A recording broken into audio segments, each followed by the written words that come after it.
In this video, we are going to compare the iPhone 14 Pro against the iPhone 15. Probably one of the most interesting comparisons you can make nowadays because these two phones have about the same price right now, but they are very, very different. I mean, we have a different camera setup, we have different displays, we have very different designs and materials, and I mean, it's very interesting because it's a weird thing that two Apple phones with the same price can be so different. Both phones have a very good price right now on Amazon, and I've left a link down below in the description, so at the end of the video you can take a look or buy them if you're interested. But anyways, let's begin as always by talking about the exterior design, the first big difference between the two, because even though they both have a very similar color, they are very different. They look very different. I mean, let's begin with the iPhone 15. We have a matte glass on the back, which is probably the only similarity between the two.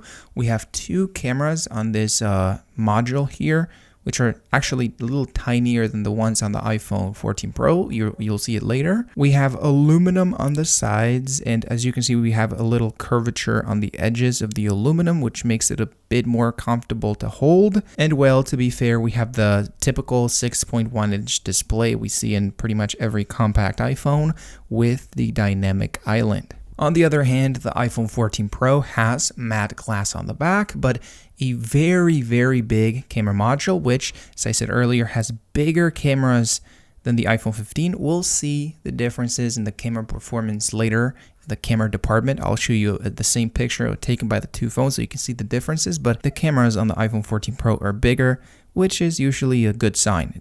It means they're going to probably take better pictures. On the sides, we have stainless steel, very, very premium looking stainless steel that, even though, as you can see, is a little bit sharper on the edges, so it's not as ergonomic as the iPhone 15, it feels super premium. And this is something I feel like not everybody values. I mean, I feel like most people are going to put a case on the phone, so neither of the, whether it is the versatility and comfort and ergonomics of the 15 or the luxurious feeling of the 14, none of those things are going to matter if you put a case on the phone.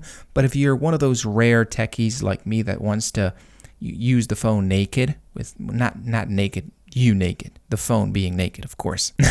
Anyways, if you want to use the phone naked, you're definitely going to appreciate these differences. And I mean, I'm personally one of those people who prefer to feel a premium phone than a little bit ergonomic phone, especially when the difference is not that big. But I'm also sure that some other people are going to prefer the lightweight and ergonomic feeling of the 15. Now, the most mainstream difference between the two phones is definitely not the material on the sides. It is that the iPhone 14 Pro has a Lightning connector, the typical Apple Lightning connector, and the iPhone 15 has a USB-C port. But that being said, the difference between the two is not that big because they both have the same transfer speed. They use the USB-C 2.0 standard, so they can do the same things. They can connect at the same speed to your computer, transfer data at the same speed, and they can have the same functionalities pretty much. The only real advantage of USB-C on an iPhone is if you buy the iPhone 15 Pro that has USB-C 3.0, which is a lot faster, and it enables you to connect to a high-resolution display. It enables you to record video directly into an SSD, an external SSD, things you can only do with iPhone 15 Pro. If you buy an iPhone 15, it doesn't really matter that it's USB-C. The only real advantage is that if you have another Android phone or other USB-C accessories, you're not going to have to carry two cables. You're just going to have to use one USB-C cable for every one of your gadgets. Unfortunately, and this is something I feel like you should also know, they both have the old mute switch. Neither has the action button we get on the 15 Pros. And I say this because a lot of people seem to think that all the iPhone 15s have the action button, but no, it is exclusive to the iPhone 15 Pro. That is the only device on the planet as of right now, because I'm pretty sure the iPhone 16s are going to have the action button. But right now, the iPhone 15 Pros are the only ones that have the action button. By the way, I didn't mention it earlier, but they both have exactly the same size, about the same dimensions, even though the 15 is a little bit slimmer, and they both have the dynamic island at the top, but we're going to talk about this more in detail in the camera segment. Now I want to move on to the internal components because this is where things get very interesting. Both phones have exactly the same internal components. They both have 6 gigabytes of RAM and they both have the same A16 Bionic chip. But funny enough, they don't have exactly the same performance. As you can see, well, let me switch to the selfie camera so you can see it more clearly. Sometimes, well, in this case, it was exactly the same, but sometimes one is faster than the other. Okay, this is embarrassing me. This is, oh, wait, come on, dude. I'm so clumsy. Let's do the App Store. There you go. See, the iPhone 14 Pro was a little bit faster here. Let's do Subway Surfers. There we go. iPhone 15 now is a little bit faster. See, the performance is not exactly the same. It's so funny because this performance differences, even though they may seem very small, they are about the same performance differences we see from an iPhone 14 Pro compared to an iPhone 15 Pro. So yeah, this surprised me a lot. I was expecting for both phones to have exactly the same performance, to open up apps at exactly the same speed, especially considering that they both have the exact same backup file. I mean, I basically backed up my 14 Pro using my iPhone 15 Pro, so they both have exactly the same data on the phones, they have the same apps, they are arranged the same way. Right now, they both have iOS 17.5.1, which is the latest available version of iOS, even though iOS 18 is on its way, and it's going to be a very big improvement for both of these phones. And they both run amazing. Let's be honest. I mean, I don't think it comes as a surprise for anybody that an iPhone running iOS is very, very smooth. The only thing that's a little iffy is that Apple doesn't tell you how many years of updates you're going to get with the phone. I mean, I'm pretty sure I can guess correctly how many years we're going to get based on previous years. I think it's going to be up until maybe iOS 21, iOS 22. But maybe Apple could technically stop updating these phones next year. Nobody could complain because they didn't promise anything. You know, that's something Samsung does right now. They promise 70 years of updates for all their new phones. It is not a guaranteed, but it's very likely that both these phones, and since they both have the same processor, it's very likely they both will update up until the same year. They will get 4 or 5 more years of updates as of right now. Where we do see a bigger difference between the two is in the display, because even though they look pretty much identical, which, you know, makes sense because they have the same bezel size, they have the same dynamic island, they have the same size, they both have the exact same panel, so we get the same viewing angles. There is a very big difference between the two, and it's that the iPhone 15 refreshes its display 60 times per second, meaning it has a 60 Hz display, which is, I mean, it's fine, it's usable, but it's nothing special. And the iPhone 14 Pro refreshes its display at 120 Hz, meaning 120 times per second. Double the refresh rate, double the smoothness, and you can definitely notice. I'm pretty sure you're not going to be able to tell the difference on camera because this camera is refreshing 30 times per second, so it's not able to show you any differences between the two, but in real life, I can tell you the difference is very noticeable. And even if you don't notice, it is scientifically proven that a higher refresh rate display is easier on the eye because your eye doesn't have to work that much to keep up with a phone.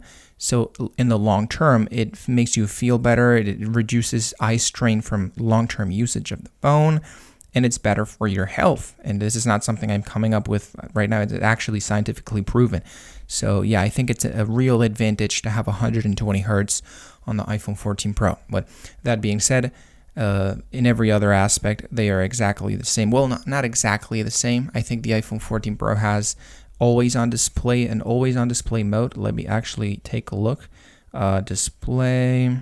Always on display. Let me turn it on so you can see it. If I turn off the phone, I can still see the time and a little bit, I'm not really sure you can see, but a little bit of the backdrop of the wallpaper on the phone, which is something that's just not possible on the iPhone 15 because it doesn't have an LTPO panel. It doesn't have LTPO technology, so it can't vary the refresh rate of the display.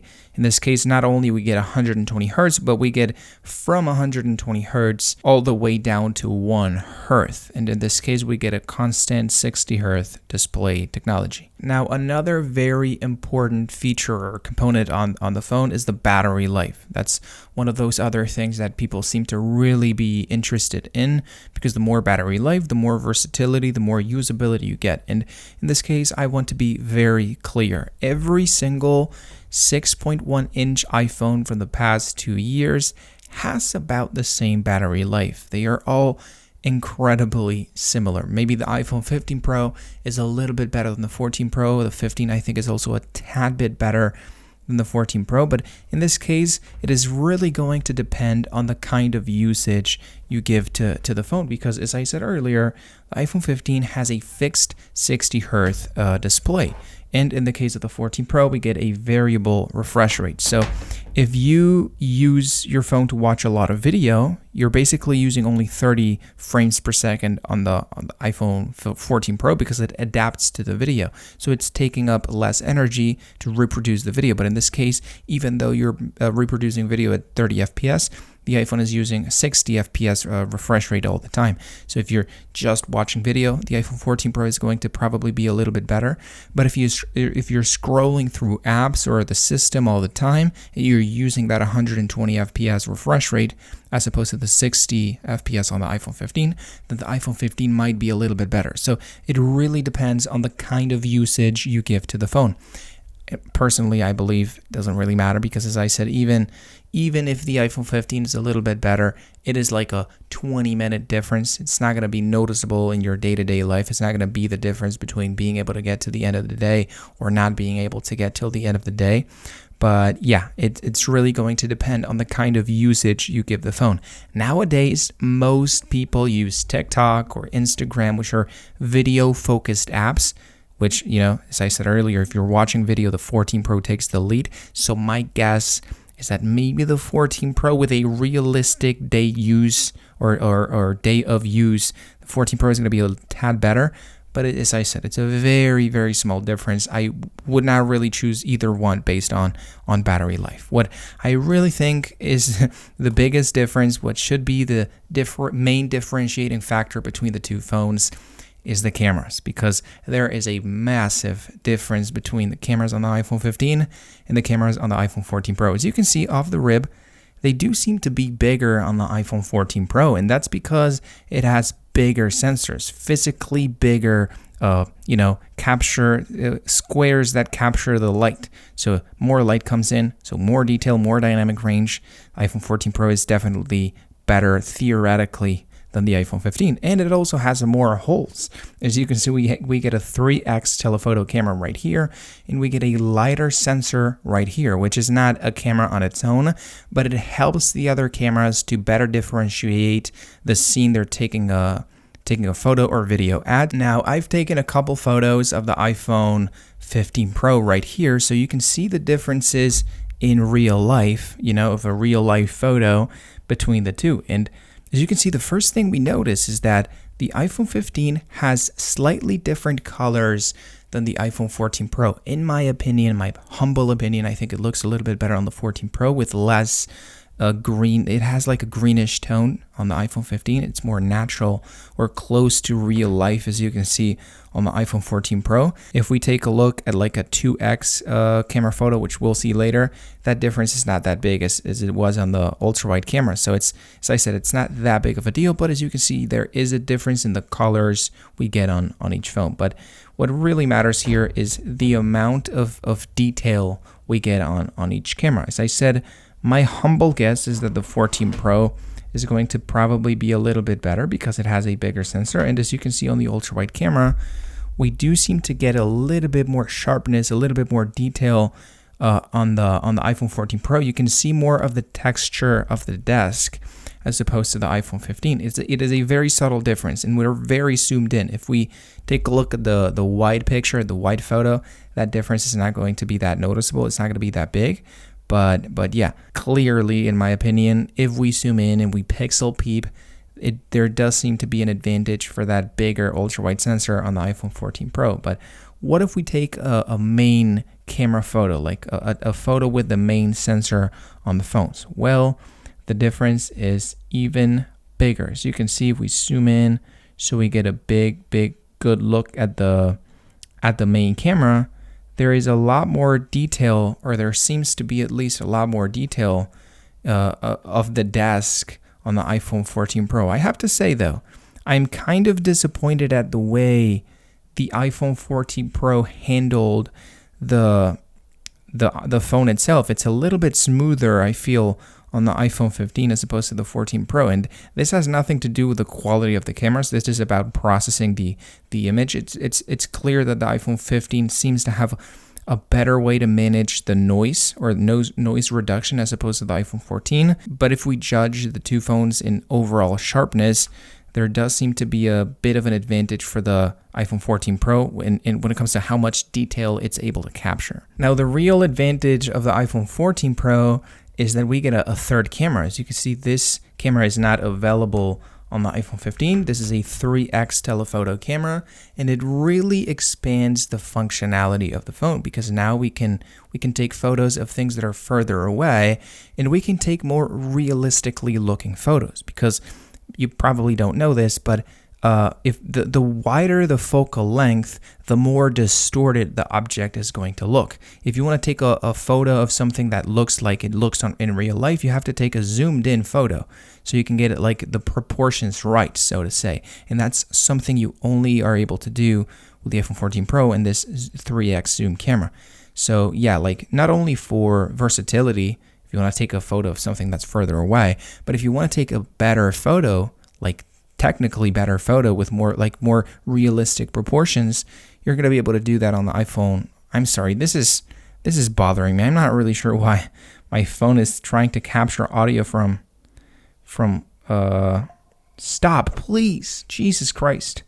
I'm not really sure why this happens to me all the time, but it just activates. You're seeing it right now. It activates Shazam. For some reason, I didn't activate it at any moment. It just activated it itself. I'm sorry, it's one of those things that happen in real time.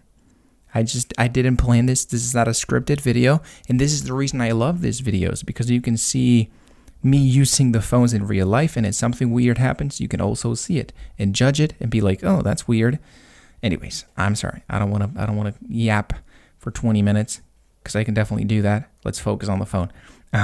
The quality of the 3x telephoto camera is... No, I don't want to change the crop ratio. Jesus Christ. Let me focus. I have ADHD. You're making it tough for me to focus on the video. I'm sorry, guys. The quality of the camera is pretty decent. It is definitely not going to be as good as the main camera because this is the biggest sensor with the best lenses, so it's going to give you the best quality. But it's definitely pretty good. I mean, it has a decent level of sharpness, and it takes pretty decent photos. So, as a conclusion, I feel like the biggest differences between these two phones come down to the display being a lot smoother on the 14 Pro, and the cameras being better and more versatile on the iPhone 14 Pro, which, I mean, as I said at the beginning of the video, is a little weird considering they both have the exact same price. The only reason why I would choose an iPhone 15 over the 14 Pro is if you happen to not care about a better feeling display, you happen to not care about more versatility and better cameras, and you only care about having a USB-C port. If this is your dream, you want to have a USB-C port, it is a big deal for you to have a USB-C port, then okay, the 15 is a better device for that, but remember, it doesn't have USB-C 3 speeds, so the functionality is going to be the same as if you had a Lightning port. But yeah, if you're not one of those people, then I would heavily suggest you go for the 14 Pro, especially considering they have the same price. As I said at the beginning of the video, you have Amazon links for both phones down below in the description. And now that the video is about to end, I recommend you go take a look.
quién es. ¿Sabes? Condénalo aquí, Deluxe, condénalo. Condénalo. ¿Condenas a Coscu? No. Oye, pero esto cuando ha sido. Yo estaba durmiendo, tío. ¿Qué es? ¿Cómo le soltó esa al Bambi? ¿Cómo? No, esto te digo que he escuchado otra vez. Esto es una IA. Esto no es verdad, esto es una IA. Esto es muy Rex. Esto lo ha dicho el teléfono por lo justo. Lo sabes. Condénalo aquí, Deluxe, condénalo. ¿Condenas a Coscu? ¿Cómo? Bro, pero esto es un soplapotismo vasto de darte igual todo ya, ¿eh? Esto es como, mira,